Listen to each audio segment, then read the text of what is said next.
প্রায় 400 জন রিটিন পরীক্ষায় উত্তীর্ণ এসএসসি চাকুরি প্রার্থী চাকরির দাবিতে মেয়র রোডে প্রেস ক্লাবের সামনে গত 4 দিন ধরে আমরণ অনশনে বসেছেন। রাজ্যের প্রতিটি জেলা থেকে চাকরি প্রার্থীরা অনশনে বসেছেন। চাকরি প্রার্থীদের অভিযোগ, তারা রিটিন পরীক্ষায় পাশ করলেও সকলে মৌখিক পরীক্ষার ডাক পাননি। যারা পেয়েছেন তারা দুর্নীতির শিকার হয়েছেন, কারণ সরকারি বিজ্ঞপ্তি অনুযায়ী নিয়ম মেনে হয়নি। গোটা প্রক্রিয়া নিয়ম বিরুদ্ধ, অস্বচ্ছতায় ভরা বলে অভিযোগ, যা থেকে অনশনকারীরা দুর্নীতির আশঙ্কা করছেন। আমরা প্রত্যেকেই এখানে যারা আছি, আমরা প্রত্যেকেই নবম, দশম, একাদশ, দ্বাদশ শ্রেণীর স্কুল সার্ভিস কমিশনের ক্যান্ডিডেট। আমরা কোনো রাজনৈতিক দলের কোনো সদস্য নই। আমাদের সম্পূর্ণ অরাজনৈতিকভাবে আমরা এই অনশন কর্মসূচিতেই অংশগ্রহণ করেছি। আর এর আগেও আমরা এইসব ক্যান্ডিডেটরা প্রত্যেকেই আমরা 2018 সালে বারংবার ডিআই অফিস, আচার্য সদন, বিকাশ ভবন সব জায়গাতে আমরা ডেপুটেশন জমা দিয়েছিলাম। সেখান থেকে আমরা কোনো সদুত্তর পাইনি বলেই আজকে আমরা এই রাস্তায় এসে বসেছি।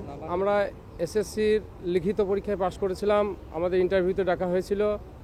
তারপরে যোগ্য প্রার্থী নাই বলে আমাদের নিয়োগ করতে চাইছে না সরকার, তাই আমরা এখানে অনশনে বসেছি। আমরা যারা অনশনে আছি তারা একাদশ, দ্বাদশ শ্রেণীর 9, 10 এবং ওয়ার্ক ফিজিক্যালের ক্যান্ডিডেট। আমাদের দাবি যে আমাদের পর্যাপ্ত শিক্ষক নেই বলে যেভাবে বঞ্চিত করা হয়েছে তার প্রতিবাদ করা, এবং কমিশন থেকে বলা হচ্ছে যে পর্যাপ্ত শিক্ষক নিয়োগ করবে, তা সেই পর্যাপ্ত শিক্ষক নাকি পাওয়া যাচ্ছে না। অথচ আমরা রিটেন কোয়ালিফাই, আমরা ইন্টারভিউ দিয়ে আছি, তাহলে আমরা পর্যাপ্ত না পর্যাপ্ত নয়? হ্যাঁ, সেইখান থেকে আমাদের তো যে নিয়োগের ব্যাপারটা সেটা তো ওই অজুহাত দিয়ে আটকে রেখে দিয়েছে। হ্যাঁ, কিন্তু পর্যাপ্ত শিক্ষক অবশ্যই আছে। তা না হলে সিভিক টিচার নিয়োগ করার কথা কেন মমতা বন্দ্যোপাধ্যায় বলছেন যে সিভিক টিচার নিয়োগ করব?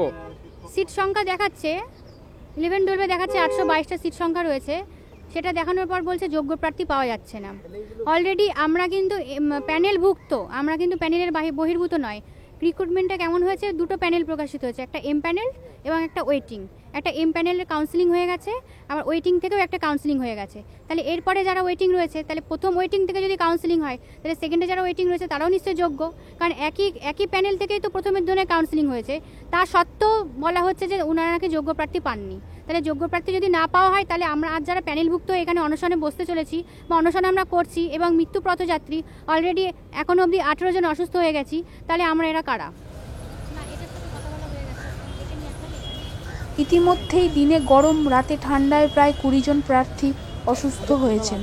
তার মধ্যে অন্তঃসত্ত্বা মহিলা প্রার্থীও আছেন। এদের মধ্যে 4 জন পিজি হাসপাতালে ভর্তিও আছেন। হাসপাতাল কর্তৃপক্ষের বিরুদ্ধে অসহযোগিতার অভিযোগ এনেছে অনশনকারীর এক অংশ।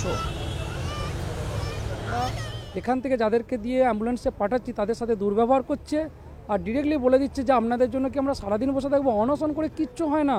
ওনারা বলছেন অনশন করে নিজের শরীর খারাপ হবে আর আমরা হ্যারাসমেন্ট হচ্ছি। আপনারা বাড়ি যান, বাড়ি গিয়ে খাওয়া দাওয়া করুন, গিয়ে সুস্থ থাকুন। অনশন করে কোনো চাকরি মেলে না। আমাদের সাথে এরকম করছে। এর সাথে প্রশাসন থেকে আমরা কোনোরকম কোনো হেল্প পাচ্ছি না। আর পিজিতে গেলেও ঠিক এইভাবেই করছে। আজকে একজন প্রেগনেন্ট 2 দিন পর পর, কালকেও তাই অসুস্থ, আজও তাই, তার সাথেও তাই এরকম একজনের এখানে পড়ে গিয়ে মাথায় চোট লেগেছে, সিটি স্ক্যান হচ্ছে ওরটা। বাকিগুলো একদম যাচ্ছে তাই এইভাবে করছে, বলছে যান এইভাবে হয় না। এখন অ্যাডমিট আছে ওখানে টোটাল 4 জন আছে। বাকিজনকে আমরা নিয়ে এসে 2 জনকে বাড়ি পাঠিয়েছি, একজন প্রেগনেন্টকে, কেন আমরা রিস্ক নিতে পারছি না, ওটা পাঠিয়েছি। আর বাকিগুলো এখানে আছে। আর এখন 4 জন ওখানে ভর্তি আছে। একজনের হচ্ছে মৌমিতা গড়াই, তার মাথায় চোট লেগেছে, সিটি স্ক্যান হচ্ছে।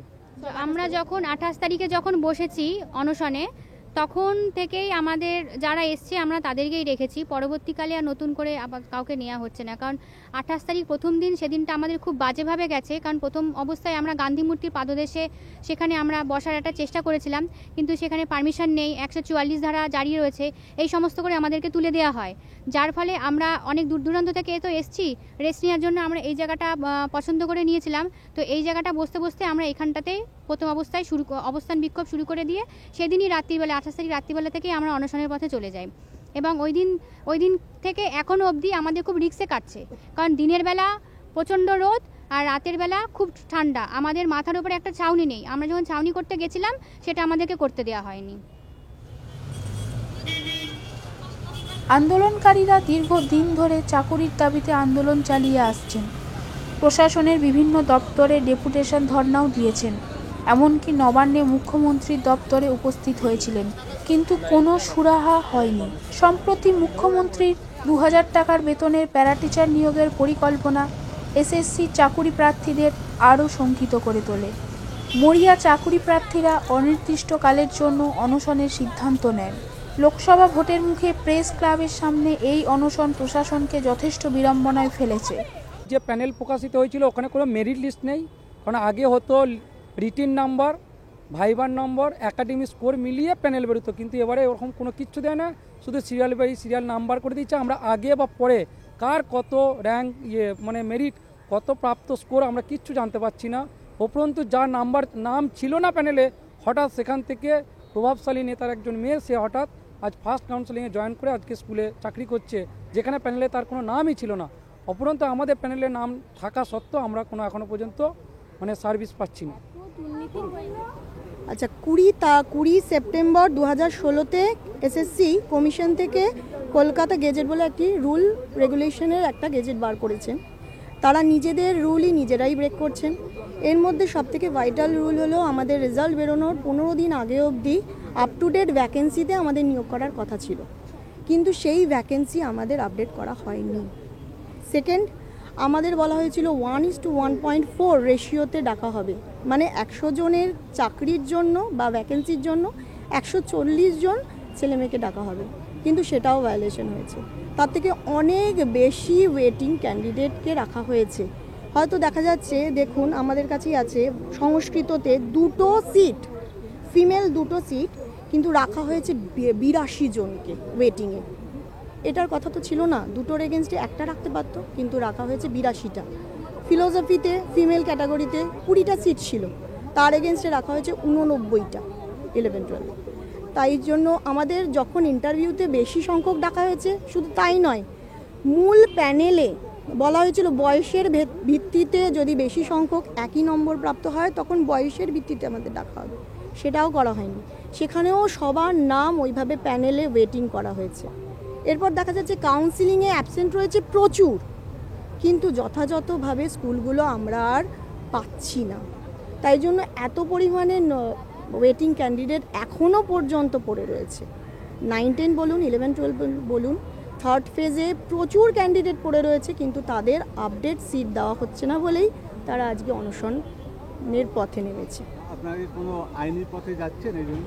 আইনি পথে বারবার যাওয়া হয়েছে ঠিকই, কিন্তু আমাদের তো মানে শিক্ষামন্ত্রী চাইছেন না আইনি পথ, বলছেন যে আমরা একসাথে বসে আলোচনা করে সমস্যার সমাধান করি, কিন্তু সেটাও কোথায় হচ্ছে। আমাদের রাজ্যে এসএসসিতে এত দুর্নীতি হয়েছে। আমি এসি ক্যান্ডিডেট পূর্ণিমা দোলাই, ঠিক আছে, এত ভালো রেজাল্ট করেছি, জেনারেলে গেছি, ঠিক আছে, আমাকে ওয়েটিংয়ে রাখা হয়েছে। আর কি বলবো, এখান থেকে পরিষ্কার ওনারা যে কতটা চুরি করেছে এখানে বোঝা যাচ্ছে। ইতিমধ্যেই বিরোধী নেতা শিক্ষামন্ত্রীর বাড়ি পৌঁছে গিয়েছেন রাজনৈতিক চাপ বাড়াতে। শিক্ষামন্ত্রী বাধ্য হয়েছেন আন্দোলনকারীদের সঙ্গে দেখা করতে। আগামী মঙ্গলবার শিক্ষামন্ত্রী আন্দোলনকারীদের প্রতিনিধিদের আলোচনার জন্য ডেকেছেন। শিক্ষামন্ত্রী কালকে এসেছিলেন, উনি এসে আমাদেরকে আশ্বস্ত করেছেন। উনি আমাদের বলেছেন মঙ্গলবারের প্রতিনিধিত্বমূলকভাবে আমাদের সাথে দেখা করবেন, আমাদের সাথে আলোচনায় বসবেন। ওনার সঙ্গে আমাদের এসএসসি স্কুল সার্ভিস কমিশন ওইখানকার আধিকারিক কর্তারাও থাকবেন, আমাদের সাথে আলোচনায় বসে বিষয়টাকে সমাধান করার চেষ্টা করবেন। আমরা আশা রাখছি উনি হয়তো আমাদের এই বিষয়টা বুঝে হয়তো আমাদের কথা হয়তো উনি হেল্প করবেন। এখন দেখার আগামী মঙ্গলবার উভয় পক্ষ কোনো সমাধান সূত্রে পৌঁছাতে পারে কি না।